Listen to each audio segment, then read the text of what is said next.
ಪ್ರಧಾನ ಅರ್ಚಕರಾದ ವಸಂತ ಕೆದಿಲಾಯ ಮತ್ತು ನಮ್ಮ VS ಭಟ್ರವರ ನೇತೃತ್ವದಲ್ಲಿ ವೃಷಭ ಲಗ್ನದಲ್ಲಿ 9 ಗಂಟೆಯ ನಂತರ ಗೊನೆ ಮುಹೂರ್ತವು ಆಗಿ ನಂತರ ದೇವಾಲಯಕ್ಕೆ ಬಂದು ಅದನ್ನು ಗೊನೆಯನ್ನು ಕಟ್ಟಿ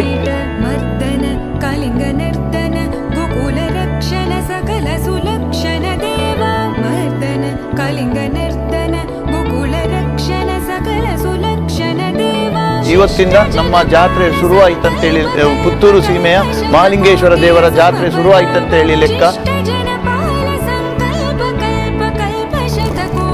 ಕಟ್ಟೆಗಳ ಕೆಲಸವು ಬರದಿಂದ ಸಾಗ್ತಿದೆ. 2 ಕಟ್ಟೆ ಪೂರ್ಣಗೊಂಡಿದೆ, 3 ಕಟ್ಟೆ ಬಾಕಿ ಉಂಟು. ಅಶ್ವತ್ಥ ಕಟ್ಟೆ ಬಾಕಿ ಉಂಟು. ಅದು 5ನೇ ತಾರೀಕಿನ ಪೂರ್ಣಗೊಳ್ಳುತ್ತದೆ.